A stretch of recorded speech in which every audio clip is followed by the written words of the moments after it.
তো আমি প্রথমে যেটা জানতে চাই সেটা হচ্ছে যে আপনি মাস্টারমাইন্ড হন, ব্রেন হন, আসল লোকটি হন বা আসল লোকটির মধ্যে কোর একটা মানুষ হন, তার চেয়ে বেশি আমার কাছে কৌতূহল হচ্ছে যে আপনারা ডক্টর প্রফেসর মোহাম্মদ ইউনূসকে অন্তর্বর্তীকালীন সরকারের প্রধান হিসেবে ভাবনা কেন করলেন? মানে আপনারাই তো আসলে সে সময় প্রধান হতে পারতেন, হওয়ার জায়গাতেও ছিলেন, সবাই চাচ্ছিল যে একটা তরুণদের একটা জায়গা আসুক। আমি যদি এটাকে বলি যে অন্তর্বর্তী সরকারে আপনারা ২-৩ জন তরুণ, বাকিরা সবাই ৮০+ বা তার কাছাকাছি, এটা কেন মানে হলো? বৈষম্য বিরোধী ছাত্র আন্দোলনের শিক্ষক মাহবুব আলম এবার খালেক মহিউদ্দিনের লাইভে এসে খুবই গুরুত্বপূর্ণ কিছু কথা বললেন, যা শুনলে আপনারা অবাক হয়ে যাবেন। তো বন্ধুরা, বুঝতেই পারছেন আজকের ভিডিওটা কতটা গুরুত্বপূর্ণ একটি ভিডিও। দয়া করে আজকের ভিডিওটি কেউ স্কিপ করবেন না। তো বন্ধুরা, চলুন ভিডিওতে আর বেশি কথা না বাড়িয়ে সরাসরি আজকে আমরা চলে যাব খালেক মহিউদ্দিনের লাইভে, আর সেখানে আমরা শুনবো বৈষম্য ছাত্র আন্দোলনের শিক্ষক মাহবুব আলমের বক্তব্য। তো আমি প্রথমে যেটা জানতে চাই সেটা হচ্ছে যে আপনি মাস্টারমাইন্ড হন, ব্রেন হন, আসল লোকটি হন বা আসল লোকটির মধ্যে কোর একটা মানুষ হন, তার চেয়ে বেশি আমার কাছে কৌতূহল হচ্ছে যে আপনারা ডক্টর প্রফেসর মোহাম্মদ ইউনূসকে অন্তর্বর্তীকালীন সরকারের প্রধান হিসেবে ভাবনা কেন করলেন? মানে আপনারাই তো আসলে সে সময় প্রধান হতে পারতেন, হওয়ার জায়গাতেও ছিলেন, সবাই চাচ্ছিল যে একটা তরুণদের একটা জায়গা আসুক। আমি যদি এটাকে বলি যে অন্তর্বর্তী সরকারে আপনারা ২-৩ জন তরুণ, বাকিরা সবাই ৮০+ বা তার কাছাকাছি, এইটা কেন মানে হলো, বা এইটা কেন আপনারা এরকমভাবে চিন্তা করলেন? কেন আপনারাই আসলে সিংহাসনে বসলেন না, সেটা যদি, বা মূল সিংহাসনে আপনারা বসেন নাই, সেটা যদি আমাদের একটু বলেন।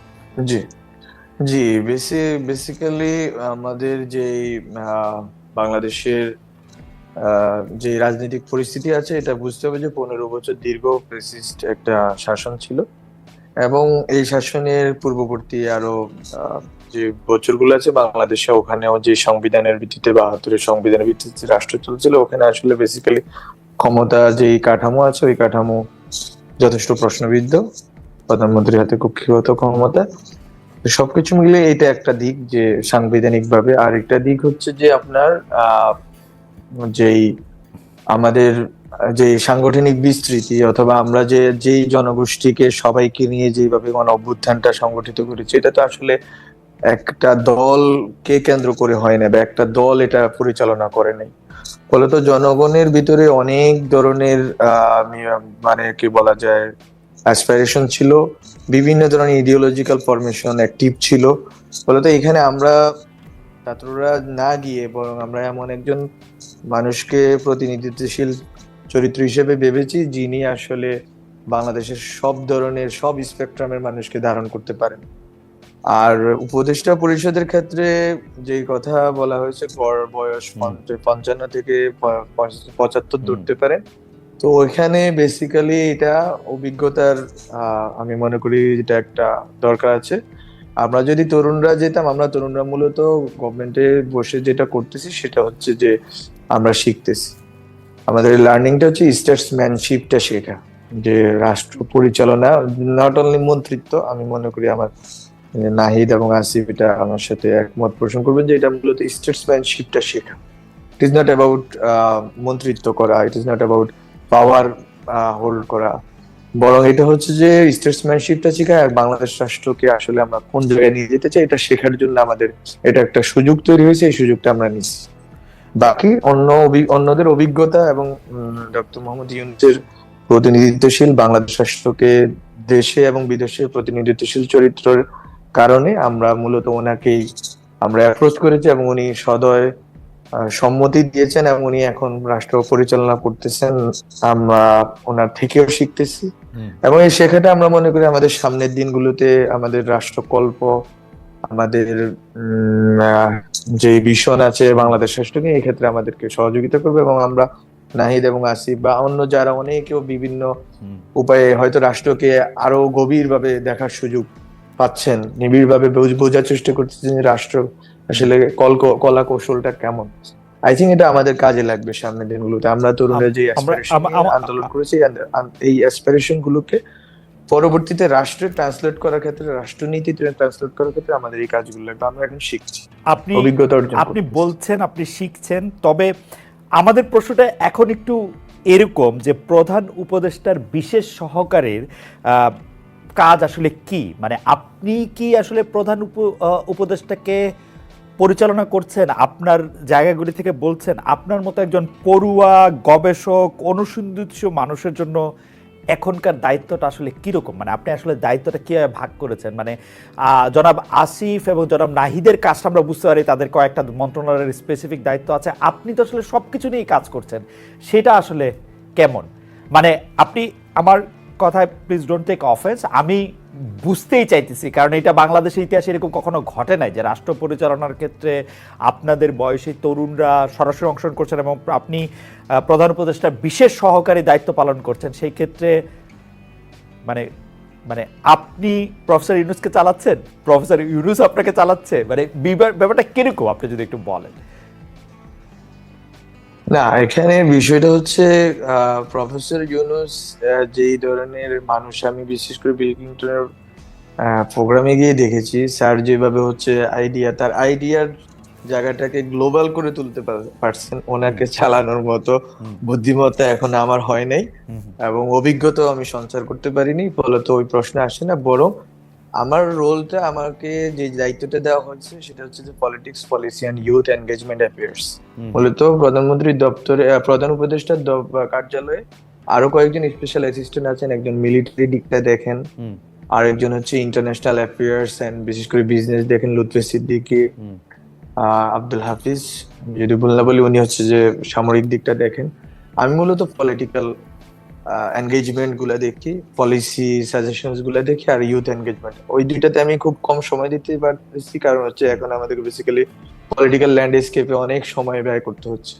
মূলত পলিসি সাজেশন হয়তো আমি আমার জায়গা থেকে পার্সোনাল কমিউনিকেশন, আগে যে সিভিল সোসাইটি অ্যান্ড ডায়াসপোরার সাথে পার্সোনাল কমিউনিকেশনের কারণে ওই পলিসি সাজেশন গুলো নিচ্ছি, হয়তো এগুলো রেসপেক্টিভ মিনিস্ট্রি গুলোতে চেষ্টা করতেছি ওগুলোকে পুশ করার জন্য, ওগুলোকে ইমপ্লিমেন্ট করানোর জন্য। আর ইউথ এনগেজমেন্ট আমরা এখনো যাইতে পারি না, বিকজ আমাকে এখনো ফায়ার ফাইটিং করতে হইতেছে এবং বেসিক্যালি ফলত আমার রোলটা খুবই ডিফাইন্ড।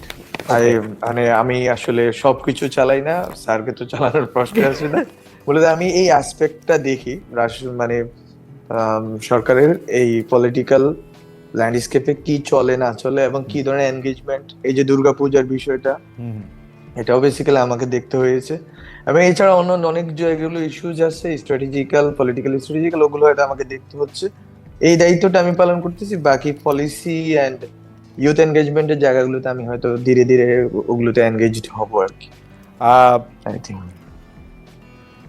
দুর্গাপূজার ক্ষেত্রে আপনাকে আসলে সবচেয়ে বেশি ফায়ার ফাইটিং কোনটা করতে হলো, মানে বাংলাদেশের মানুষদের মধ্যে কি একটা বড় অংশ দুর্গাপূজার মূর্তিগুলি ভেঙে দিতে চায়, চায় যে বাংলাদেশে আর কোনো এরকম হিন্দু না থাকুক, ব্যাপারটা কি অত দূর গেছে না কোন জায়গায়? আপনি একটু তাত্ত্বিকভাবে বা এখন ব্যবহারিকভাবেও আপনি ব্যাপারটাকে আসলে কোথায় দেখেন, মানে বাংলাদেশের মানুষের মনে এটা কি কাজ করে? বাংলাদেশের মানুষের মনে আসলে বিশেষ করে যেভাবে হিন্দু বিদ্বেষের বিষয়টা বাইরে দেশগুলোতে চড়ানো হচ্ছে, বিশেষ করে ভারতের মিডিয়ায় অথবা বিভিন্ন ডায়াসপোরা কমিউনিটিতে, ভারতের লোকেরা, বিজেপি বা অন্যান্য যারা ইন্টারেস্টেড গ্রুপ আছে তারা করতেছেন, আমি মনে করি না বাংলাদেশের ইন্টারনাল পরিস্থিতি এরকম। ইন্টারনাল পরিস্থিতি এরকম হলে যারা সংখ্যালঘু আন্দোলন করতেছেন তারা এই আমার কাছে রিপোর্ট গুলো দিয়েছেন।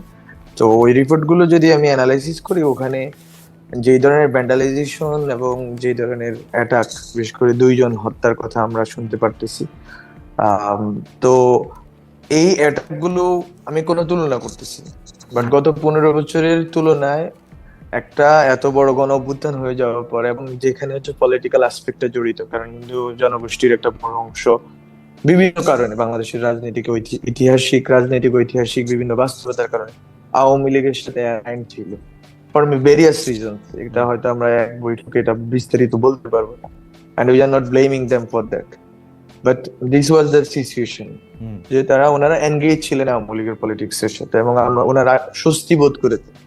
এখন এই যে স্বস্তি বোধ করাটা, এটা আমি মনে করি যে বাংলাদেশের পলিটিক্যাল ল্যান্ডস্কেপে যথেষ্ট ক্ষতিকর নজির। কেন অন্য রাজনৈতিক দলগুলো তাদের স্বস্তি দিতে পারেনি, অথবা তারা কেন স্বস্তি বোধ করেনি, এটা তো হিস্টোরিক্যাল এন্ড পলিটিক্যাল একটা পরিস্থিতি বাংলাদেশের জন্য। ফলত ওই তুলনায়, ওই পলিটিক্যাল ব্যান্ডেডটা ওই তুলনায় কিন্তু আমার জানা মতে, আমি যতটুকু ট্যাক্স ওনাদের কাছ থেকে পাইছি, not from government side, not from other like BNP ও জামাত সাইড, বরং আমি যেটা পাইছি ওনাদের দিক থেকে, ওইটা আমার কাছে মনে হয়েছে অতটা বিস্তৃত হইতে পারে না, because of Bangladeshi people's consciousness about communal harmony and other things related to Bangladeshi state sovereignty and integrity. So আমি মনে করি বাংলাদেশের মানুষ এই ক্ষেত্রে খুবই সাবধান এবং সচেতন, যে এই ভূখণ্ডগত যে পরিস্থিতি আছে চারপাশে ঘেরা ইন্ডিয়ার, এই সময়টাতে, এই সুযোগে যে বাংলাদেশ রাষ্ট্রকে বিলিফাই করার মতো যে পরিস্থিতি আছে, এই ক্ষেত্রে বাঙালি মুসলমান বলেন এবং অন্যান্য কমিউনিটি, বাঙালি মুসলমানের সেকুলার অন্যান্য ধর্মীয় অংশ, সবাই কিন্তু এই ক্ষেত্রে যথেষ্ট পরিমাণ ঐক্যবদ্ধ ছিল যে আমরা কোনোভাবে এই জিনিসটা হইতে দিব না, যে রাষ্ট্রের চরিত্রটা অথবা রাষ্ট্রের চেহারা এরকম দেখা যাক যে এখানে সংখ্যালঘুরা নিরাপদ বোধ করছে। এই ক্ষেত্রে সবাই ঐক্যবদ্ধ ছিল বলেই আমরা খুব দ্রুততম সময়ের ভিতরে আমরা এটা করতেছি। বাংলাদেশে এই প্রশ্নই আসে না যে বাংলাদেশের মানুষ, বরং বাংলাদেশের মানুষ খুব, বা মানুষ শুধু নয়, নাগরিকরা নয়, বরং আলেম ওলামা থেকে শুরু করে আপনারা দেখছেন একবার তৃণমূল পর্যায়ে পর্যন্ত everyone was united, every circle, every groups, every community was united. জনাব আলম, আপনি যে এই জায়গাটাতে বললেন যে এই জায়গাটা তো আসলে ঐতিহাসিকভাবে সত্য যে অন্য রাজনৈতিক দলগুলি বাংলাদেশের সংখ্যালঘু কমিউনিটিকে সেই অর্থে স্বস্তি দিতে পারে নাই। আপনি যদিও এখনো সরকারে আছেন, কিন্তু আপনি সরকারের বাইরে থেকে, আপনি একজন, মানে আমরা আপনাকে গবেষক তাত্ত্বিক, এই জায়গা থেকে যদি আপনাকে প্রশ্নটা করি যে এই সরকার ক্ষমতা আসার পরে কি এই স্বস্তির জায়গাটাতে আপনি কিরকম দেখেন? উন্নতি অবনতি একই রকম, সেটাকে আপনি আসলে কিভাবে দেখেন যে এই সরকার আসার পরে? ধরেন আপনি দায়িত্ব নিয়েছেন 42-43 দিন, সরকার দায়িত্ব নিয়েছে 2 মাসের একটু বেশি, তো আপনি এই জায়গাতে কিরকম দেখেন?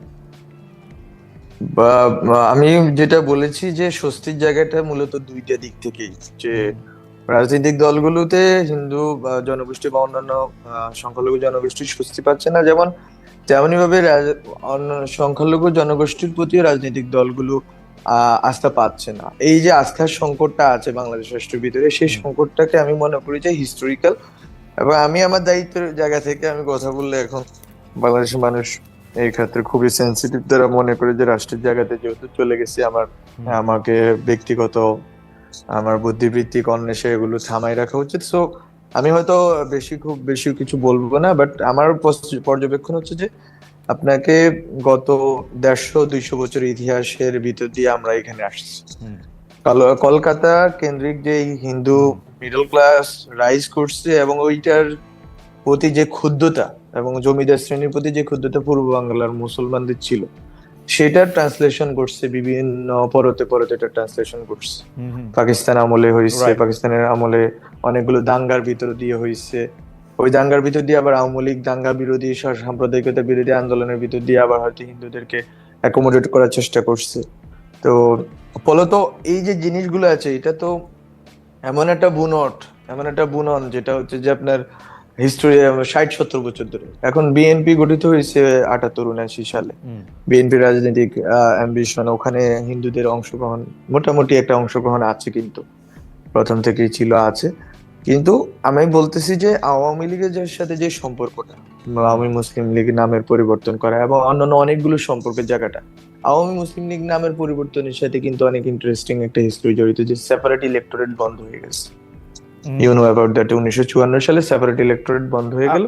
সেপারেট ইলেক্টোরেটের দাবি কিন্তু এখনকার হিন্দু নেতারা আবার সেপারেট ইলেক্টোরেটের দাবি তুলতেছে। আমার মনে হয় যে জনাব আলম, আমরা নিশ্চয়ই আপনার সাথে এই কথাগুলি বললে, আপনার যেহেতু জানাশোনা পড়াশোনা বেশি, আমরা অনেকক্ষণ ধরে কথা বলতে পারবো, কিন্তু আমি শুধু উপর জায়গা থেকে আপনাকে একটু জানতে চাইবো যে স্বস্তির কথা আপনি বলতেছিলেন এবং হিস্টোরিক্যাল পার্সপেক্টিভ আপনি ব্যাখ্যা করতেছিলেন, সেইটা কি এই 2 মাসের মধ্যে আপনি কার্ভটা কেমন দেখেন? যে স্বস্তির জায়গাগুলি ফিরে আসতেছে, থাকতেছে, একই রকম আছে, বেশি আছে, কম আছে, ওই জায়গা থেকে যদি আপনি একটু বলেন। রাষ্ট্রের জায়গা থেকে নাগরিকের জায়গায় আছে, রাষ্ট্রের জায়গা থেকে নাগরিকের রাষ্ট্র জায়গায়। নাগরিকের জায়গায় আছে, কিন্তু যখন it comes to community question, it's come to historical question, এটা আরো লং জার্নির আরো বিষয়, লং জার্নি ডিকেড বিষয় লং লাগবে। জার্নি, কেন কেন ডিকেড লং জার্নি। রাষ্ট্রের জায়গা থেকে নাগরিক আমরা যতটুকু চেষ্টা করতেছি যে তারা যে যাতে আমরা ফিল করেন, যাতে তারা অনুভব করেন রাষ্ট্রটা তাদের নিজেদের, এবং তাদেরকে এখানে বসেই রাষ্ট্রের পলিসিতে সবগুলো ফাংশনারিজে ওনারা অংশগ্রহণ করবেন, এবং ওনারা বাংলাদেশ রাষ্ট্রকে আমা- শক্তিশালী রাষ্ট্র হিসেবে ওনারা গড়ে আম- তোলার ক্ষেত্রে ওনাদের মানে অংশটা নিশ্চিত করবেন। আমরা এবং আমরাও সেক্ষেত্রে ওনাদের সাথে কাজ করব, আমা- সবগুলো কমিউনিটির সাথে কাজ করব। কিন্তু যখন it comes to the question of, মানে আমরা তো শুধু রাষ্ট্রে আর পেপার ওয়ার্কে বসবাস করি না।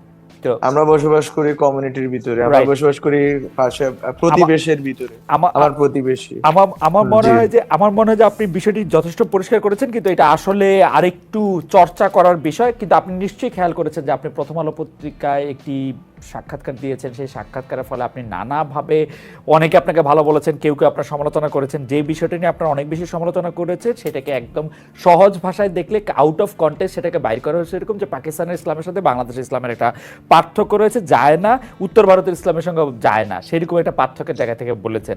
আপনি দেখেছেন যে এইটা নিয়েও আপনাকে আসলে কথা শুনতে হয়েছে। আপনি একদম স্পষ্ট করে বলেছেন যে আমি আসলে আপনাকে কোট করতে চাই যে রাষ্ট্র যদি ইসলামকে জায়গা করে দিতে চায় তাহলে তো ইসলামী সীমিত নিপীড়নের অনুষঙ্গ হয়ে যাবে। ইসলামী উম্মার ধারণা তো বিশ্বজনীন, জাতি রাষ্ট্রের ক্ষেত্রে সেটা খাটে না। আপনি আরও বলেছেন পুরোপুরি শরিয়ার প্রশ্ন আসে তাহলে শরিয়াও পাওয়া যাবে না, রাষ্ট্রও পাওয়া যাবে না। আপনি জানমালের, জীবন আর মালের হেফাজত করার কথা বলেছেন, মানবাধিকারের আদিকোলকে প্রকাশ করার কথা বলেছেন, মীমাংসা এখানকার কথা বলেছেন। আপনি কি মনে করেন যে আপনার যে এই উপলব্ধি, সেই উপলব্ধির সাথে যেটাকে আপনি মীমাংসা বলতেন, সেই মীমাংসার সাথে আসলে সংখ্যা গরিষ্ঠ জনতা আপনার মীমাংসাটা বুঝতে পারছে, বা আপনার মীমাংসাটাই কি এই সরকারের যে নোশন আছে সেইটার প্রতিভূ কিনা? না, এটা মূলত আমরা যখন আমরা তো এই যে আওয়ামী লীগের যে ফ্যাসিস্ট প্রবণতা, ফ্যাসিস্ট মানে অনুশীলন, এগুলোকে তো আমরা ব্যাখ্যা করার চেষ্টা করছি, এবং এখানে আমরা বোঝার চেষ্টা করছি আসলে কোন কোন জায়গাগুলো থেকে ফল্ট লাইন আছে, হিস্টোরিক্যাল, কালচারাল, ইডিওলজিক্যাল। তো ওই জায়গাগুলোতে আমরা ধরার চেষ্টা করছি, এবং আমরা তখন বোঝার চেষ্টা করছি যে এটা তো সাথে জাস্ট গণ অভ্যুত্থানের সাথে সম্পর্কিত না, এর আগে আমাদের দীর্ঘ পঠন পাঠন এবং আমাদের রাজনৈতিক চর্চার ভিতর দিয়ে আমরা বুঝতে পারছি যে আওয়ামী লীগের এই জায়গাগুলোতে হাত না দিলে Awami League will be there for a long period. It is not about Sheikh family, it is not about Awami League and Chhatra League, it is about an ideology called Mujibbad as framework. তো ওখানে 72 সংবিধান থেকে 4 মূলনীতি ইনক্লুডেড। সো এখানে আমরা বোঝার চেষ্টা করেছি যে বাংলাদেশে এখানে ফল্ট লাইনস গুলো কি। বাংলাদেশে 1950 সালে আলেমরা বসে ইসলামী শাসনতন্ত্র আন্দোলন শুরু করলেন, কনস্টিটিউশনাল, বললেন যে ইসলামী শাসনতন্ত্র দিতে হবে। 9 বছর লাগছে পাকিস্তানের ইসলামী শাসনতন্ত্র ভিত্তিক ইসলামিক রিপাবলিক অফ পাকিস্তানের কনস্টিটিউশন বানাইতে। এবং সবাই জানে, পুরা দুনিয়া জানে পাকিস্তানের মতো একটা রাষ্ট্র কোথায় গিয়ে দাঁড়াইছে। এখন আমাকে বুঝতে হবে, এবং অনেকগুলো রাষ্ট্রে ইসলামী আইন, শরিয়ার প্রয়োগ আছে। এখন ওগুলো নিয়ে হচ্ছে যে পুরা দুনিয়াতে এক ধরনের প্রস্তাবনা আছে যে শরিয়ার সাথে রাষ্ট্রের সম্পর্কের জায়গা থেকে, ওইটাই আমি জাস্ট একটা রিফ্লেকশন, লং হিস্টোরিক্যাল মানে হচ্ছে যে জার্নির একটা রিফ্লেকশন আমি বাংলাদেশের সোসাইটির ক্ষেত্রে উপস্থাপন করছি। এবং বাংলাদেশের সোসাইটির ক্ষেত্রে এটা আমাকে 100% মানুষ মানতে হবে এটা আমি মনে করি না, বাট এই রিফ্লেকশনটা আমি মনে করি যে প্রতিফলিত হয়েছে যখনই জামাত ইলেকশনে দাঁড়াইছে, অন্য যারা ইলেকশনে দাঁড়াইছে, তখনই আপনারা দেখবেন যে এটা প্রতিফলিত হয়েছে যে আসলে বাংলাদেশ মানে শরিয়া চায় কি চায়। তাহলে তো বোঝা যায়, মানে আরো অনেকগুলো আপনি কি আসলে সেটা ভোটের নাম্বার দিয়ে আপনি বিবেচনা করছেন? ধরা যাক জামাত 3টা সিট পেয়েছে বা 3% ভোট পেয়েছে, তার মানে বাংলাদেশের 3 ভাগ লোক শরিয়া চায়। আপনি কি ওই রকম সরল অ্যানালজিতে যেতে চান? না না, আমি ওইটা যাইতে চাই না, কিন্তু আমি যদি বলি যে যদি বাংলাদেশের অধিকাংশ মানুষের শরিয়া চাইতো, ইসলামিক একটা রাষ্ট্র চাইতো, যে রাষ্ট্রটা ইসলামী হয়ে উঠুক বা ইসলামী শরিয়া অনুযায়ী চলুক, তাহলে তারা কোনো না কোনো উপায়ে এটাকে এক্সপ্রেস করত। ওকে, আমরা দেখেছি যে এটা এক্সপ্রেস তো হয় নাই, এবং এখানে যে এক্সপ্রেসড হয় না এটা যেমন সত্য।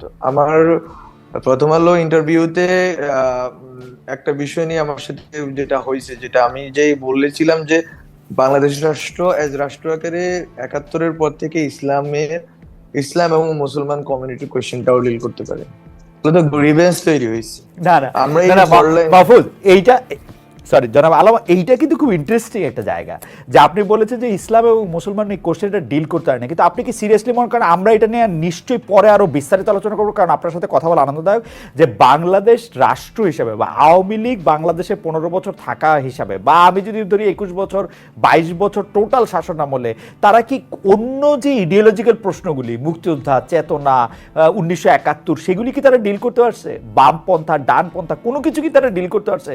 আওয়ামী লীগ যেমন পারে নাই, অন্য রাজনৈতিক দলগুলো কি পারছে? আপনি এইটার মীমাংসা আপনার কাছ থেকে আমরা একটু শুনতে চাইবো, কিন্তু সেটা একটা আলাদা আলোচনা, কারণ আমি অনেকগুলি প্রশ্নে বললে বসে আছি, আপনাকে হয়তো অনেকগুলি প্রশ্ন করা হবে না, সেগুলো আলাদা আলোচনা, আমি শুধু একটা বলে রাখলাম। আর আমার কিছু মানে জনগণের জানতে চাওয়া কিছু পপুলার প্রশ্ন করতে হবে, সেই জন্য আমি একটু করে রাখি। আপনি এটাকে ছাত্র জনতার আন্দোলন বলছেন, আমরা যেটাকে ছাত্র জনতার আন্দোলন বলছি, আমি আপনার কাছে জানতে চাই এর মধ্যে সেনাবাহিনীর ভূমিকাটা আপনি একটা হিস্টোরিয়ান হিসাবে সেটাকে আসলে কত দিবেন? মানে অনেক বেশি দিবেন, সেনাবাহিনীর কারণেই এটা হয়েছে, সেনাবাহিনী আমাদের অনেক সাহায্য করছে, সেনাবাহিনীর একটা বড় ভূমিকা ছিল, আপনি সেই ভূমিকাটা আসলে কিভাবে দেখেন? সেনাবাহিনীর ভূমিকাটা আসলে সেনাবাহিনীর প্রথম 3রা আগস্ট দুপুরে যেই বৈঠক হয়েছে, ওই বৈঠকে একটা ভূমিকা আমরা দেখতে পাচ্ছিলাম যে ওনারা গুলি করবেন না, এটা একটা ভূমিকা।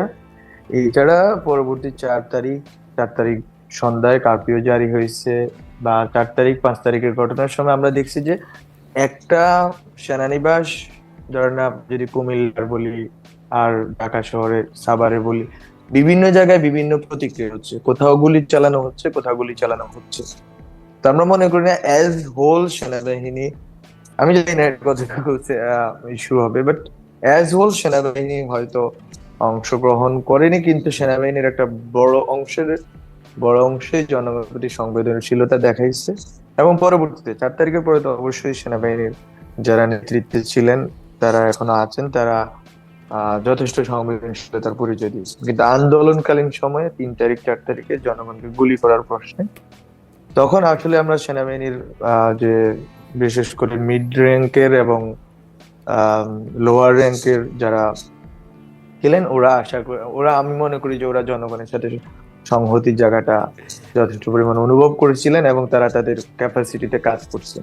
কিন্তু যখন সেনাবাহিনী তো অর্ডার ভিত্তিক একটা সংগঠন, তো যখন ওনাদের সেন্ট্রাল থেকে অর্ডারটা এসেছে এবং যখন একটা সম্মতি তৈরি হয়েছে ওনাদের ভিতরে, তখন ওইটা হয়তো রিফ্লেক্টেড হয়েছে। অনেকেই বলে থাকেন যে আপনারা যে সরকার গঠন করেছেন সেটা কি আসলে বিপ্লবী সরকার, সেটা কি আসলে সাংবিধানিক সরকার?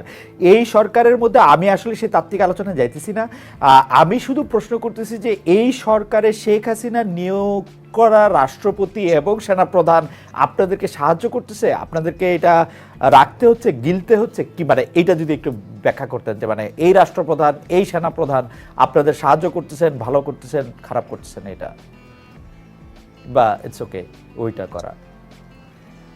না, আমার কথা হচ্ছে যে রাষ্ট্রপতি, সেনাবাহিনী প্রধান বা অন্যান্য আরো, শুধুমাত্র তো ওনারা না, বরং পুরা সিস্টেমটাই মূলত যারা পূর্বে নিয়োগপ্রাপ্ত ওনাদের। এখন কথা হচ্ছে যে আহ, আমরা তো আসলে বাংলাদেশ রাষ্ট্রের প্রতিনিধিত্ব করি। বাংলাদেশ রাষ্ট্রের প্রতি যদি বাংলাদেশ রাষ্ট্রের সার্বভৌমত্ব, অখণ্ডতা এবং আহ জাতীয় নিরাপত্তার প্রতি যদি কারো অখণ্ড যদি অনুভূতি এবং প্রতিজ্ঞা থাকে, আমরা মনে করি তাদের সাথে কাজ করা যায়। কিন্তু এট দ্য সেম ডে আমরা চেষ্টা করেছি এবং জনগণের থেকে দাবি উঠেছে রাষ্ট্রপতি নিয়ে, এবং এটা সরকারের দিক থেকেও এভালুয়েট করা হচ্ছে বা হবে। এটা তো আমরা মূলত পলিটিক্যাল সেটেলমেন্ট পুরোটাই চেঞ্জ করতে চাইছি। এখন আমরা বিপ্লবী সরকার করতে পারতাম কি পারতাম না,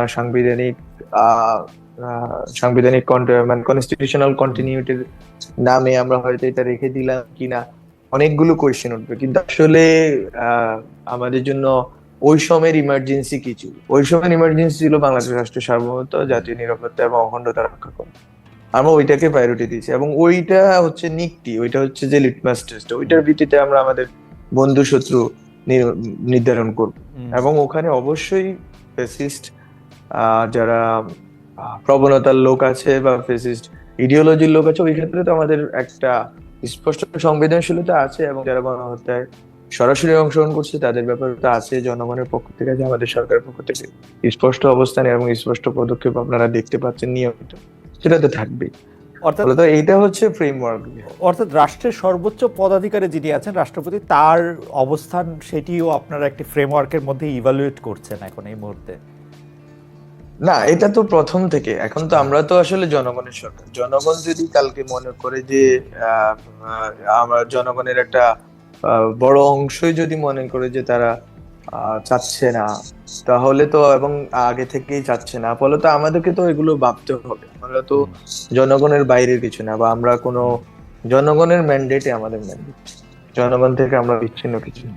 যদি জনগণ যেটা দাবি জানায়। ইন্টারেস্টিং। এই শেখ হাসিনাও খুব জনগণের কথা বলতেন, মানে আপনার জনগণ কোনটা, মানে আপনি জনগণ কারে চিনতে পারেন? মনে করেন যে আপনার সাথে কি জনগণের আলাপ হয়, বা জনগণকে আপনার কাছ পর্যন্ত পৌঁছাতে পারে, বা জনগণের ইচ্ছাটা আপনি কিভাবে বোঝেন? মানে আপনার জনগণটা কে? শেখ হাসিনা জনগণ আমি বুঝতে পারতাম যে মানে যারা আওয়ামী লীগ করেন বা তাকে ভালোবাসেন আওয়ামী তারা। লীগ। জি, আপনার এখন জনগণ আমাদের কারা? জনগণ হচ্ছে যে যারা যারা গণ অভ্যুত্থান করেছে।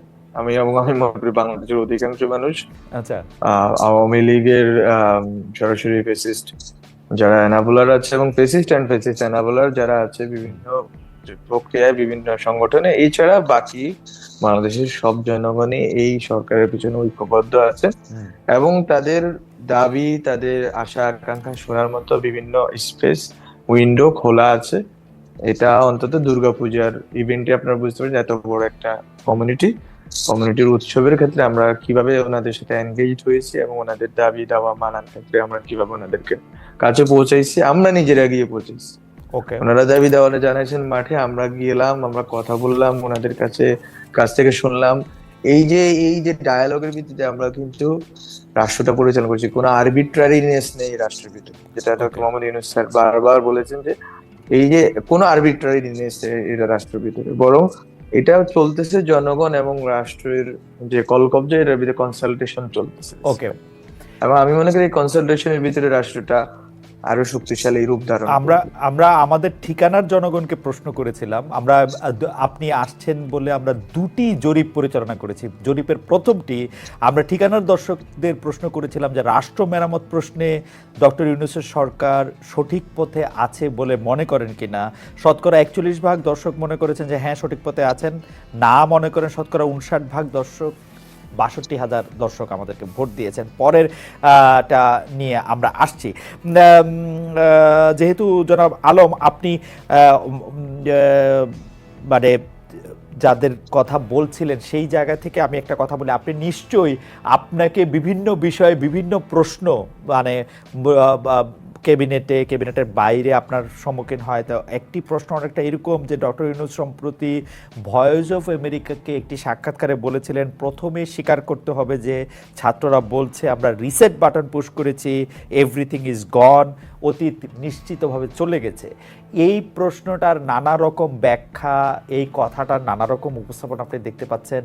আপনার ব্যাখ্যাটা আমরা একটু শুনতে পাই। রিসেট বাটন কতক্ষণ পর্যন্ত রিসেট বাটন আসলে কি? অতীত নিশ্চিতভাবে চলে যাওয়া মানে কি? অতীতের ভিত্তি স্বীকার না করলে দাঁড়িয়ে থাকাটা কখন? অতীত খারাপ হতে পারে কিন্তু ভিত্তি স্বীকার করা দরকার কি দরকার না, সেটা যদি আপনি একটু বলেন।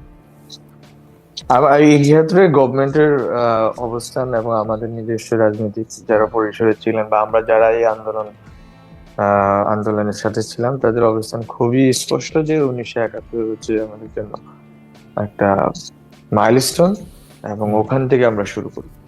বাট ওখান থেকেই শুধু না, বরং আমরা কিন্তু এই ক্ষেত্রে অনেক বড় রকম প্রস্তাবনা এনেছি, যেটা খুবই বাংলাদেশে এটা মানে অনেক অনালোচিত ছিল। সেটা হচ্ছে 47-এর কোশ্চেন।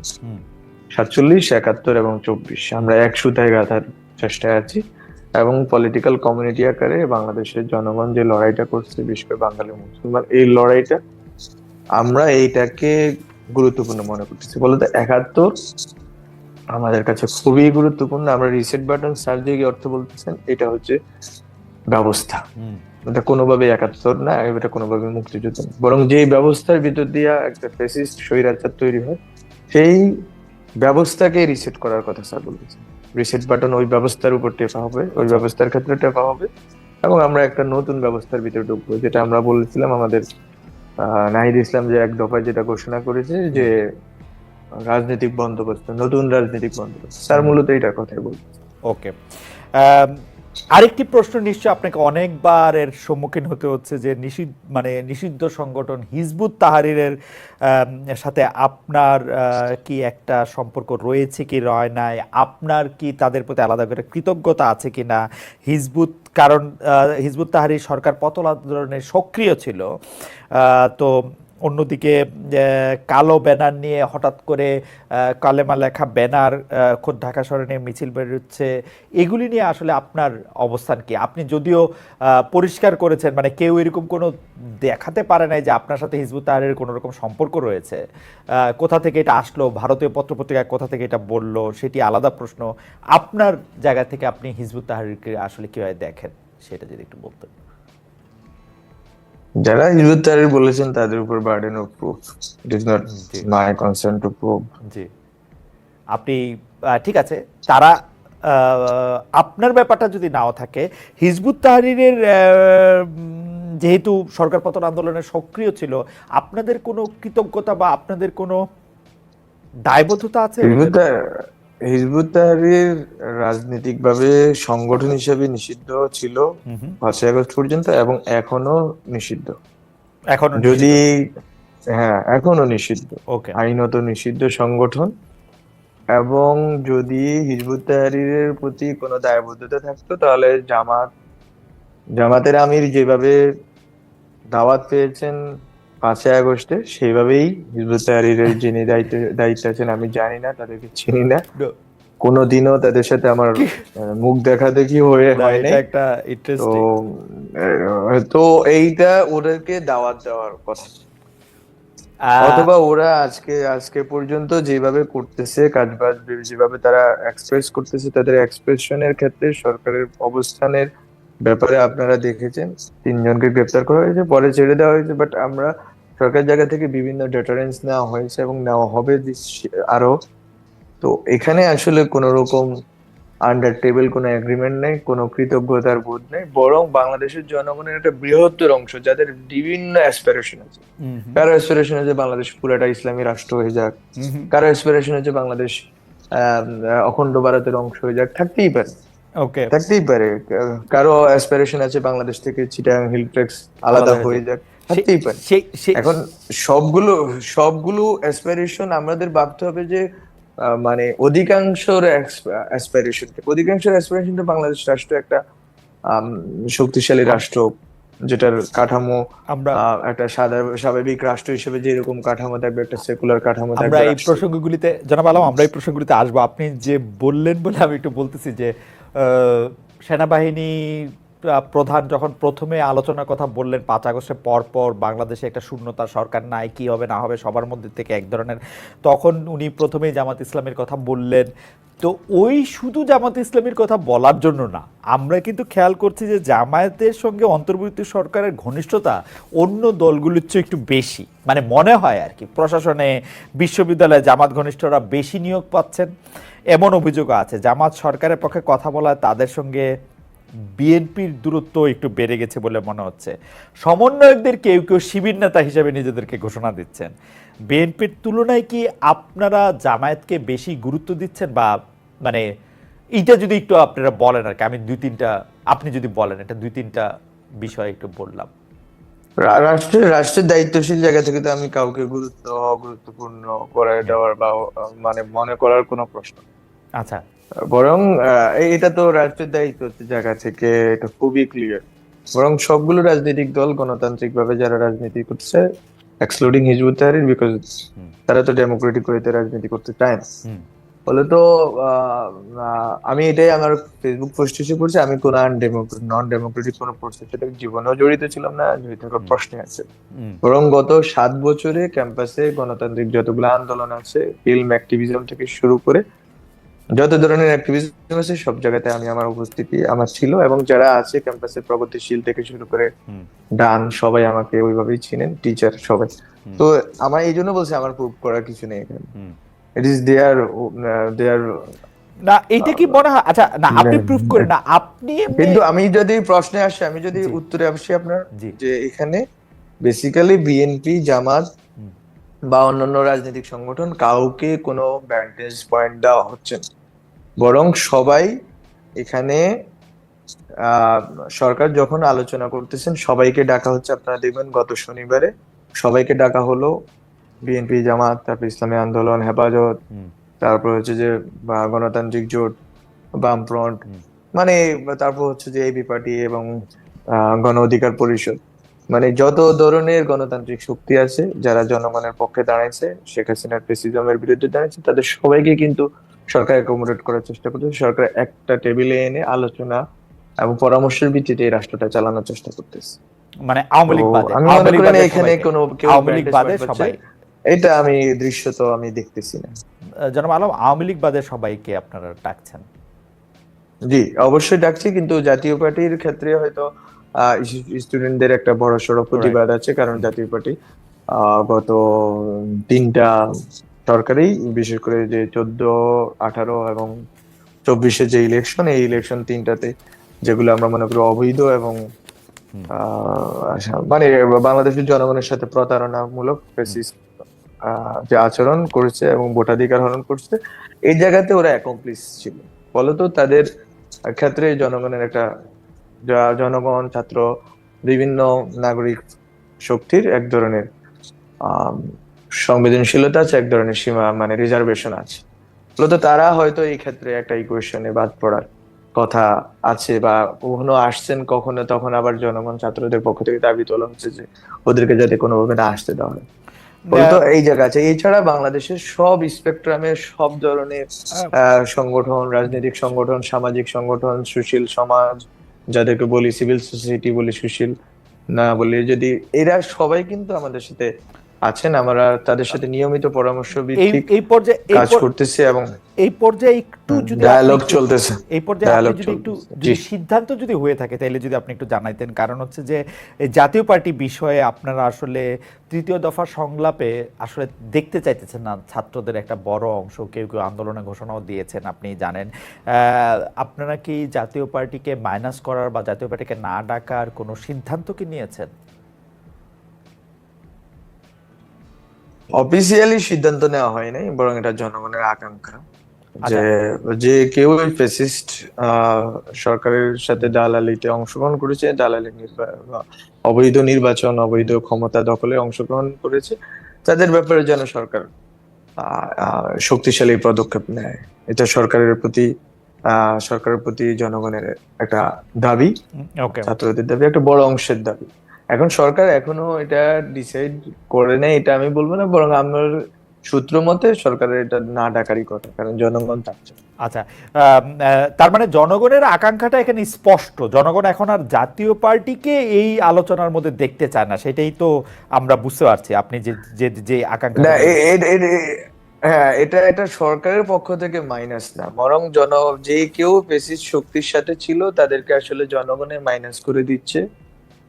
মানে এটা সব জায়গাতে হচ্ছে, সর্বত্র হচ্ছে, এটা কমিউনিটিতে হচ্ছে, এটা সবগুলো জনগণের এই আকাঙ্ক্ষাটা, হচ্ছে। জনগণের এই আকাঙ্ক্ষাটা কি জাতীয় পার্টিকে ডাকার আগেও তো আপনারা জানতেন, তারপরও জাতীয় পার্টিকে আপনারা ডেকেছেন কি জনগণের আকাঙ্ক্ষাটা দেখতে, নাকি নিজেদের বোঝাটা ঠিক আছে কিনা একটু দেখার জন্য?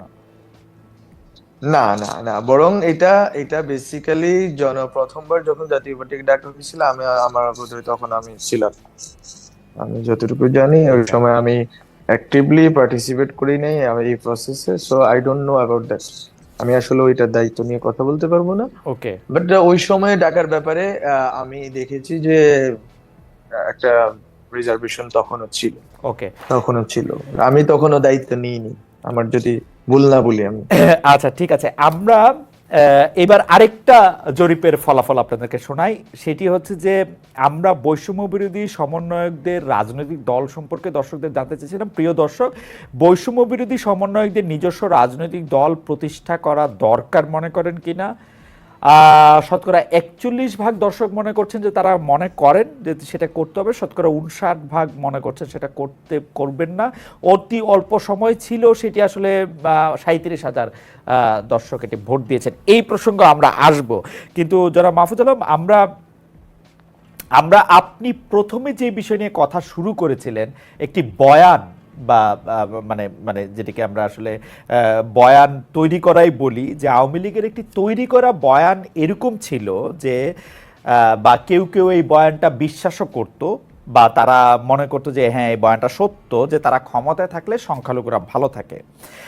সাম্প্রতিক নিরাপত্তা দাবিতে আপনি হিন্দুদের ব্যাপারটা আপনি একটার পর একটা বললেন, কিন্তু আরও দুইটা প্রসঙ্গে একটু আপনার মতামত জানতে চাইবো, যেটা হচ্ছে পাহাড়ে অশান্তি, পীরপন্থীদের উপর আক্রমণ, এমনকি বৌদ্ধ ভিক্ষু, যেটি আমরা আসলে বৌদ্ধ মঙ্কদের কথা আপনি বলছিলেন যখন অনুষ্ঠান শুরু হয়ে তার আগে, তাদের বিদ্যাপীঠগুলির উপর এইদের উপর আক্রমণের ঘটনায় কি আওয়ামী লীগের বয়ান অনেকটা বাস্তবতার ভিত্তি পায় কিনা?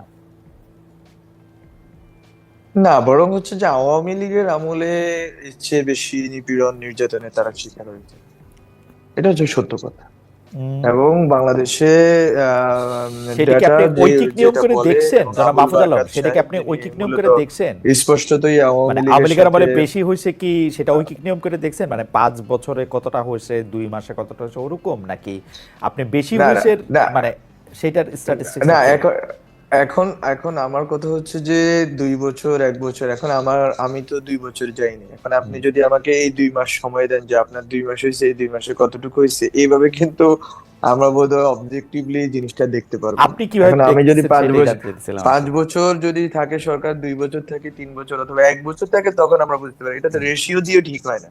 ও আচ্ছা, ঠিক হয় ওকে, জনগণের মনস্তত্ত্ব কি, রাইট। ঠিক হয় হচ্ছে বিচারহীনতা দিয়ে, ঠিক হয় হচ্ছে যে আপনার ইনস্টিটিউশন গুলো কাজ করতেছে কিনা, ঠিক হচ্ছে অ্যাড্রেস করা হচ্ছে কিনা, আরো অনেকগুলো ইনস্টিটিউশন এবং রাজনৈতিক ফাংশন দিয়ে।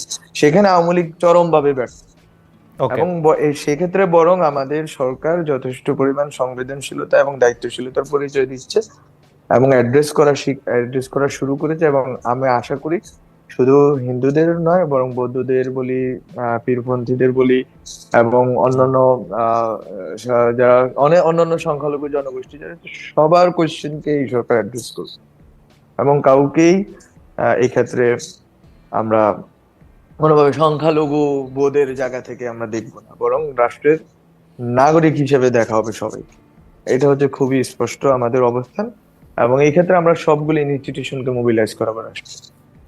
আহ, জুলাই আগস্টের বিপ্লবের পরে আওয়ামী লীগ ও ছাত্রলীগের বিচার, তাদের নিষিদ্ধ করার দাবি আছে। আমার প্রশ্নের দুইটা পার্ট। একটা পার্ট হচ্ছে আওয়ামী লীগের যারা ধরাছোঁয়ার বাইরে থাকলো, মানে সাবেক প্রধানমন্ত্রীকে পালিয়ে যেতে দেওয়া, এটা আসলে হয়তো রক্তপাত না করতে চাওয়া বা অন্য অনেক কিছুর উপর ডিপেন্ড করে, আপনি এটা নিয়ে বলতে পারবেন। এবং যারা এখন আত্মগোপনে আছেন, লুকিয়ে আছেন, তারা কি আসলে কেউ সরকারের আনুকূল্য পাচ্ছেন বা পাচ্ছেন না, মানে এখানে কোনো পিক অ্যান্ড চুজ আছে কিনা ছাত্রলীগ আওয়ামী লীগের ক্ষেত্রে? এটা হচ্ছে 1 নম্বর প্রশ্ন। 2 নম্বর প্রশ্ন হচ্ছে যে আওয়ামী লীগকে কিন্তু নিষিদ্ধের দাবিও আছে। মির্জা ফখরুল ইসলাম আলমগীর, মানে বিএনপির যিনি মহাসচিব, তিনি কিন্তু আবার বলতে চান যে আওয়ামী লীগ নিষিদ্ধ হলে, ভোটে না এলে গণতন্ত্র চর্চা পূর্ণতা পাবে না, মাঠ ছাড়া আওয়ামী লীগ মাঠে আসুক। এইটা চান আপনি নাকি চান না? দুইটা ভাগে প্রশ্নটা বিভক্ত, যে আওয়ামী লীগের কাকে ধরা হবে, কাকে ছাড়া হবে, এটার ক্ষেত্রে কোনো পিক এন্ড চুজ আছে কিনা। 2 হচ্ছে আওয়ামী লীগকে নিষিদ্ধ করা হোক, এরকম আপনি চান কিনা। বিষয়টা হচ্ছে আওয়ামী লীগের যারা পালিয়ে যেতে সক্ষম হয়েছেন, এটা মূলত হচ্ছে যে পুরা প্রশাসন যন্ত্রের ভিতরে তাদের গত 15 বছরে তাদের যে প্রশাসন যন্ত্র আছে, বিভিন্ন যন্ত্রে, বিভিন্ন প্রতিষ্ঠানে তাদের যে লোকেরা আছে, ফলত তাদের একটা সহযোগিতা তারা পেয়েছেন রাষ্ট্রের প্রাথমিক এক ধরনের কি বলবো আমি, এক ধরনের আহ আম, দৃঢ় কার্যক্রমের সুযোগে। মানে রাষ্ট্র তো তখনো গুছিয়ে উঠে নাই, বরং অনেকগুলো ইনস্টিটিউশনকে অ্যাক্টিভেট করতে হয়েছে, ফলে ওই সুযোগটা তারা নিয়েছেন। এবং যারা ফেসিস্ট যারা ছিল প্রশাসনে এবং অন্যান্য জায়গাতে, তারা তাদেরকে সহযোগিতা করেছেন। ফলে তো এখানে গভর্নমেন্ট সাইড থেকে স্পষ্টভাবে কোনো পিক অ্যান্ড পুল নেই, বরং এটা মূলত সেই সময় সুযোগটা নিয়ে রাষ্ট্রের একটা রাষ্ট্রের ইনস্টিটিউশন গুলো ভেঙে পড়েছে, এটা খুবই স্পষ্ট আপনারা দেখেছেন যখন গণঅভ্যুত্থান হয়েছে, কারণ এটা পুরোটাই ফেসিস্ট একটা রেজিমে তৈরি করা ইনস্টিটিউশন ছিল সবগুলো। ফলত আমরা তো এই ইনস্টিটিউশন গুলোকে এক ধরনের সংশোধন, রিফর্মস এবং কোথাও কোথাও বিলোপের কথাও বলেছি। ফলত ওগুলো থাকা অবস্থাতে ওরা এই সুযোগটা পেয়েছে। এটা সরকারের কোনো ইন্টেনশনাল বা সরকারের অংশীজন কারো ইন্টেনশনাল ডিসিশন না, কাকে চুজ এন্ড পিক করবে। আমি মনে করি এক্ষেত্রে এখন যখন একটা সময় পরে বন্যা আমাদের একটা পরিস্থিতি তৈরি করছে, ফলে আমরা জনগণ সবাই বন্যার দিকে ঝাঁপিয়ে পড়েছে। এটা আরো অনেকগুলো পরিস্থিতি আমাদের সামনে আসছে, আমরা ফায়ার করে যাচ্ছি। ফলত ওখানে আমরা ইনস্টিটিউশন গুলোকে অ্যাক্টিভেট অলরেডি শুরু হয়েছে, দেখতেছেন আপনি ল অ্যান্ড অর্ডার সিচুয়েশন ধীরে ধীরে ভালো হচ্ছে। আর এটা একটা আপনার হচ্ছে প্রথম প্রশ্ন, হুম, যে আমরা ফ্রম গভর্নমেন্ট সাইডে কোনো চুজ এন্ড পিক নেই, বরং আচ্ছা। এখানে গভর্নমেন্ট যথেষ্ট পরিমাণ যখনই অ্যাক্টিভেট করা গেছে প্রতিষ্ঠানগুলোকে এবং পার্জ আউট করা গেছে, এক ধরনের মানে কি বলা যায়, সংশোধনের দিকে আমরা আগাচ্ছি। এবং শুধুমাত্র ব্যক্তি না, বরং প্রতিষ্ঠান সংস্কারের কথাগুলো একেবারে আমরা ভিজিবল দেখতে পাচ্ছি কমিশন গুলো গঠনের ভিতর দিয়ে। ফলত আমরা দেখতে পাচ্ছি একটা উন্নতি ঘটছে। ওকে। উন্নতি ঘটার সাথে সাথে দেখবেন যে আপনি আইনত এবং আগের মতো আহ যেন তেন মামলা দিয়ে গ্রেপ্তার করা হচ্ছে না, বরং সুনির্দিষ্ট ভাবে গ্রেপ্তার করা শুরু হয়েছে। ওকে। এবং আমরা মনে করি যে গ্রেপ্তার হবে এবং তাদের মানবাধিকার নিশ্চিত করে তাদের যথাযথ বিচারের আওতায় নিয়ে আসবে। আর দ্বিতীয় কোশ্চেনটা যদি আবার একটু বলেন। সেটা হচ্ছে আই যে থিঙ্ক আওয়ামী লীগ নির্বাচনে আসুক, রাজনীতিতে আসুক, সেইটা আপনাদের চাওয়া কিনা, নাকি আওয়ামী লীগকে নিষিদ্ধ করার পথেই আপনারা যাচ্ছেন? এটা আমাদের আমি যদি বলি, আমাদের এখনো স্পষ্ট ভাবে ফ্রম গভর্নমেন্ট সাইড এটা ডিসিশন মেড হয় নাই। কিন্তু একটা বিষয়ে ছাত্রদের দিক থেকে আমরা রিসেন্টলি শুনতে পাচ্ছি, সেটা হচ্ছে ছাত্রলীগকে নিষিদ্ধ করার বিষয় সন্ত্রাসী সংগঠন হিসেবে। তো এইটা বোধ হয়, আমি মনে হয় যে এটা একটা গুরুত্বপূর্ণ মাইলফলক হবে বাংলাদেশ রাষ্ট্রের জন্য, যে এখানে একটা ছাত্র খুবই সংগঠনকে গত খুবই মানে এই গত জায়গাতে 15 বছর। এই জায়গাতে আপনি খুবই গুরুত্বপূর্ণ কথা বলেছেন। এটা আপনার মুখে আরেকবার আপনার শুনতে চাই। অর্থাৎ আওয়ামী লীগকে নিষিদ্ধ করার বিষয়ে এখনো কোনো সিদ্ধান্ত হয় নাই, কিন্তু ছাত্রলীগকে নিষিদ্ধ করার ব্যাপারে আপনারা একটা সিদ্ধান্ত নিয়েছেন, যেটিকে আসলে সন্ত্রাসী সংগঠন না, আমরা হিসেবে। আমরা আমরা আমরা গভর্নমেন্টস থেকে এখনো আমরা সিদ্ধান্ত না নিইনি। কিন্তু আমরা বলতেছি যে আওয়ামী লীগকে নিষিদ্ধের দাবিটা যতটুকু স্পষ্ট, তার চেয়ে বেশি স্পষ্ট হয়ে উঠেছে যে ছাত্রলীগকে নিষিদ্ধ করতে হবে। সন্ত্রাসী সংগঠন গত 15 বছরে তারা পুলিশের এবং অন্যান্য আইন শৃঙ্খলা বাহিনীর সাথে মিলে যেভাবে জনগণকে হত্যা করেছে, not only in this uprising, but আপনারা আগের যতগুলো ঘটনা দেখবেন, সবগুলো ঘটনাতে আওয়ামী লীগের আপনারা এখনো ছবি আছে। সবগুলো প্রতিটা ঘটনাতে, প্রতিটা গণতান্ত্রিক আন্দোলনে আওয়ামী লীগের সাথে সরি প্রশাসনের সাথে ছাত্রলীগের যারা সন্ত্রাসী ছিল তারা অংশগ্রহণ করেছেন। ফলত এটা অ্যাজ সন্ত্রাসী সংগঠন হিসেবে এটাকে নিষিদ্ধ করার জোরসোর দাবি আমরা গত কয়েকদিন ধরে দেখতে পাচ্ছি যে ছাত্ররা তুলেছেন, জনগণ তুলতেছে। ফলত এইটা একটা, আমি মনে করি একটা ডেভেলপমেন্ট। কিন্তু আওয়ামী লীগের বিষয়ে ডিসিশনটা আসলে জনগণের পক্ষ থেকে আসতে হবে আরো জোরসোরে। এবং সেটার আসলে আমি যেটা বলেছি, আমি আমার পুরাতন আরেকটা বক্তব্য বলেছি, সেই আমি ওই পজিশনে আমার ব্যক্তিগত জায়গা থেকে, নট ফ্রম গভর্নমেন্ট সাইড, হুম, হুম, আমি ব্যক্তিগত জায়গায় আমি বিশ্বাস করি যে আওয়ামী লীগ 1971 সালে পরে জামাত কোয়েশ্চেন যেভাবে ডিল না করার কারণে যেই জটিলতার ভিতরে বাংলাদেশ রাষ্ট্র পড়ে গেছে, এইটা আবার হচ্ছে কিনা এই ব্যাপারে আমি সন্দেহ। যে আবার যদি আওয়ামী লীগকে নিষিদ্ধ করা হয়, সেখানে কি ধরনের একটা ফাটল থেকে যাবে বাংলাদেশ রাষ্ট্রের ভিতরে, কি ধরনের জটিলতা থেকে যাবে সমাজের ভিতরে, সেটা আমাদের ভাবতে হবে। সো জাস্ট আপনি এটা নিষিদ্ধ। আপনি এটা চাচ্ছেন না, মানে হুম। আপনার ব্যক্তিগত মতের ক্ষেত্রে আপনি কোনো কিছু, আপনি এটা একদম স্পষ্ট করেছেন যে আপনি কোনো কিছু আসলে নিষিদ্ধ করার পক্ষে বা এরকম করতে চান না আপনি। না, আর ছাত্রলীগের নিষিদ্ধ করার বিষয়ে জনগণ এবং ছাত্রদের একটা ঐক্যবদ্ধ হুম, প্রচেষ্টা আমরা দেখতে পাচ্ছি, সেটা আলাদা। কিন্তু হুম, Awami League as political party হিসেবে এবং তার অঙ্গ মানে তার সে কিভাবে চলবে। এখন আওয়ামী লীগের একটা ভোট ব্যাংক আছে, তারা জনগণের কাছে অনেক দিন ধরে রাজনীতি করছে। ফলে তো তাদের এই জনগণকে আসলে কিভাবে থাকবে, তারা তো বাংলাদেশের নাগরিক। হুম, তাদের একটা বড় অংশই, আমরা বলবো হুম, একটা বড় অংশই নিপীড়ন, গণহত্যা, হুম, গুম, গুণ, দর্শনের সাথে যুক্ত ছিল। তাদের একটা বড় অংশের নেতা কর্মী, হুম। তাদেরকে বিচার করে তাদের রিডেমশনের ব্যবস্থা করে তারপরে আমি মনে করি যে রিকনসিলিয়েশনের দিকে যাওয়া উচিত। কারণ জনগণকে আপনি বিভক্ত করে কোনো একটা রাষ্ট্র, বড় রাষ্ট্র ওকে, হইতে পারবে। তো ওকে। এইটা আমার পজিশন, ব্যক্তিগত পজিশন। এবং এই পজিশন আমি আগস্টের 5 আগস্টের পরেই বোধহয় আরো 1-2 সপ্তাহ পরে আমি অবস্থান ব্যক্ত করেছি, এবং আমি মনে করি যে এই ক্ষেত্রে আমাদেরকে সবগুলো রাজনৈতিক সংগঠনগুলোর হুম, মতামতের ভিত্তিতে ডিসিশন নিতে হবে, এবং জনগণের একটা বৃহত্তর অংশের মতামতের ভিত্তিতে ডিসিশন নিতে হবে, যাতে এটা কোনো ধরনের ফাটল না তৈরি করে সমাজের ভিতরে, রাষ্ট্রের ওকে, ভিতরে, এবং রাষ্ট্রকে অকার্যকর করে তুলতে বা রাষ্ট্রকে রাইট। বিশৃঙ্খলাময় করে তুলতে ভূমিকা নেবে।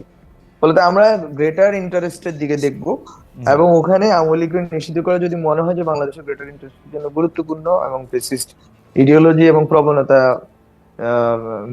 বিলোপের জন্য প্রযোজ্য, তাহলে আমি মনে করি জনগণের সংঘবদ্ধ দাবি এবং প্রচেষ্টার ভিতর দিয়ে এটা নিষিদ্ধ হয়ে যায়। জনাব আলম, আমাদের এটা সর্বশেষ ওপেন রাখছি, আমরা জি, আমরা ওপেন রাখছি। যে আমরা সংবিধান প্রশ্নটা আপনার জন্য সবার শেষে রাখছি, তার আগে আমাদের ছোট করে দুই একটা প্রশ্ন আছে, এটা যদি আপনি ছোট করেই জবাব দিয়ে দেন। সেটা হচ্ছে যে প্রধান উপদেষ্টাকে কটূক্তি করার অভিযোগে মামলা, প্রধান উপদেষ্টার প্রশংসাসূচক সচিত্র অ্যাসাইনমেন্ট করতে হচ্ছে স্কুলে।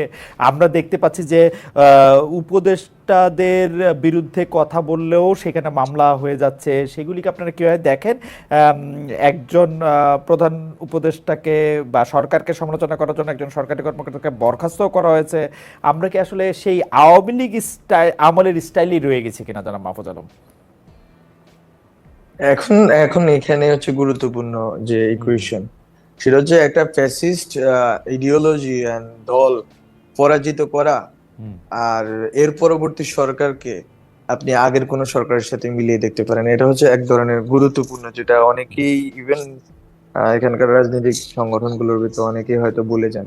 যে এটা একটা এক্সট্রাঅর্ডিনারি সিচুয়েশনে আমরা আছি। এক, সেখানে আসলে আওয়ামী লীগের কোনো কাজের সাথে আমাদের তুলনা করাটা একবারে মানে আমরা মনে করি যে এটা একটা অন্যায্য হবে।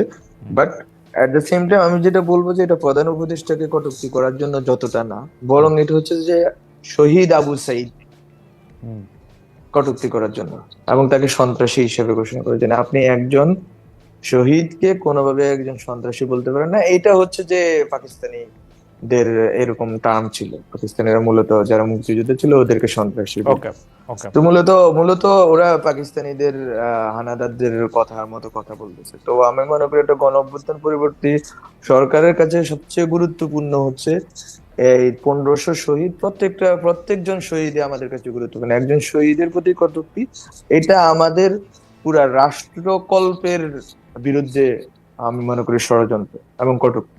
তো এটাকে খুব খাটো করে দেখার কোনো সুযোগ নেই। এটাই বড়, এর চেয়ে প্রধান উপদেষ্টাকে কটূক্তি আমি মনে করি ডক্টর মোহাম্মদ ইউনূস স্যার অনেক বড় হৃদয়ের মানুষ, উনি মাফ করে দিতে পারতেন। হুম, কিন্তু when it comes to the Shaheed, I think এটা ওকে। It's tremendous. আচ্ছা, এটা এটা এটা অন্য জিনিস। আচ্ছা, এটাকে আপনি কোন আওয়ামী লীগের কোনো কিছুর সাথেই তুলনা করতে পারেন না, বরং আপনি তুলনা করতে পারেন, যদি তুলনা করতে চান 71-এর পরে যদি কোনো রাজাকার বা 71-এর পরে যদি কেউ হুম, থাকতো, তাহলে আপনি যেভাবে তুলনা করতেন আপনি ওটার সাথে তুলনা করতে পারেন।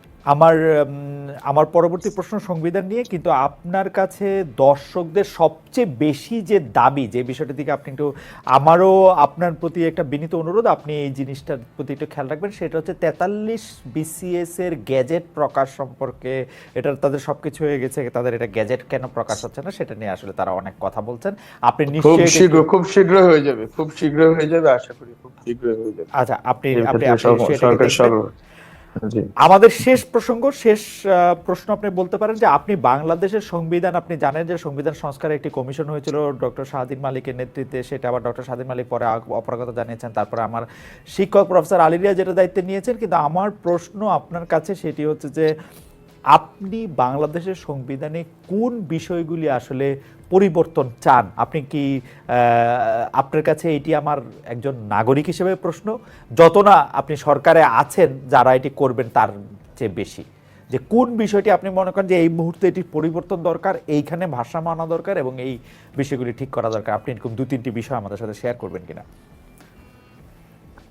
আমরা তো মনে করি, আমার ব্যক্তিগত জায়গা থেকে বা আমাদের রাজনৈতিক পরিবেশ বা আমার রাজনৈতিক অবস্থান, গভর্নমেন্টে দায়িত্ব নেওয়ার আগে এবং এখনো ব্যক্তিগত জায়গা থেকে ফ্রম গভর্নমেন্ট সাইড যদি না হয়, যে আমরা সংবিধানটা 72-এর সংবিধান না রাখার পক্ষে। বাহাত্তর সংবিধানের মূলত 72 সংবিধানের যে 4 মূলনীতি আছে, 4 মূলনীতির ভিতরে আমরা যেটা মনে করি যে বাংলাদেশে শেখ হাসিনা যেদিন ছাত্রদেরকে আমি রাজাকারের বাচ্চা বলেছেন, ইট ইজ নট অ্যাবাউট যে উনি রাজাকারের বাচ্চা বলে জাস্ট অপমান করেছেন, মানে এটা বাঙালি জাতীয়তাবাদী যে বর্ণবাদ আছে, যে বর্ণবাদের কারণে আজকে মানে হচ্ছে পার্বত্য চট্টগ্রামে প্রবলেম হচ্ছে, আমরা মনে করি এই বর্ণবাদের সাথে জড়িত, এই ফ্যাসিস্ট প্রবণতার সাথে জড়িত।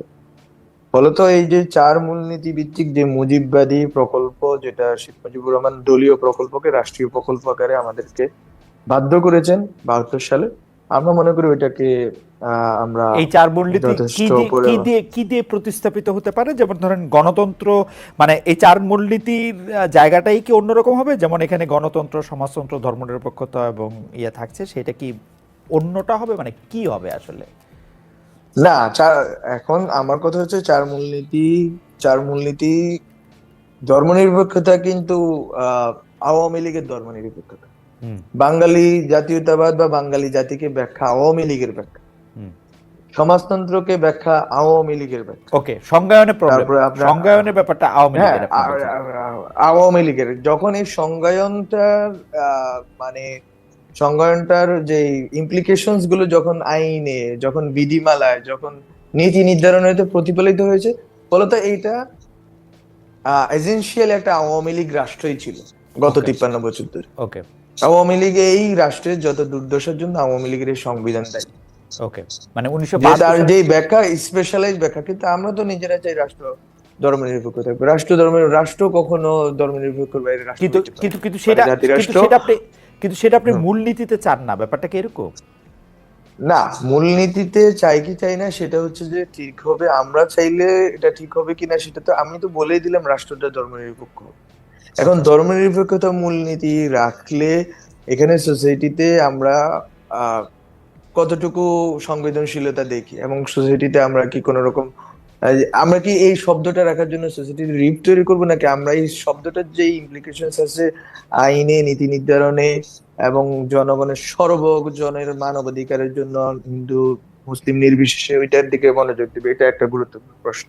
মানে এই প্রশ্নগুলি, আদর্শিক প্রশ্নগুলো জিয়ে রাখাই কি আমাদের জন্য গুরুত্বপূর্ণ, নাকি বাংলাদেশের সকল নাগরিকের জন্য একটা ধর্মনিরপেক্ষ রাষ্ট্র এবং সকলের রাষ্ট্র প্রতিষ্ঠা করা গুরুত্বপূর্ণ? এটা হচ্ছে গুরুত্বপূর্ণ। এই জন্য আমরা কিন্তু প্রথম দিক থেকে বলেছিলাম এই রাষ্ট্র একটা পোস্ট ইডিওলজিক্যাল জায়গাতে এসে পৌঁছাইছে, পোস্ট ইডিওলজিক্যাল জায়গাতে, যে আগের যে যতগুলো ইডিওলজিক্যাল মামলা ছিল এই মামলাগুলো আমরা মনে করতেছি যে ওই মামলাগুলোর এক ধরনের মীমাংসা না হওয়া পর্যন্ত কোনো অভ্যুত্থান হইতো না। এখন হয়তো অনেকে অনেকভাবে ব্যাখ্যা করতে পারেন, আমাদের ব্যাখ্যায় আবার আমার ব্যাখ্যা, ফলত আমি মনে করি যে এখানে পুরাতন ইডিওলজিক্যাল কোশ্চেন দিয়ে আপনি এই নতুন জনগণকে কোনোভাবে ব্যাখ্যা করতে পারেন। এই নতুন জনগণ ডিফারেন্টলি ইভলভ হয়েছে গত 15 বছরের নিপীড়ন ট্রমার ভিতর দিয়ে।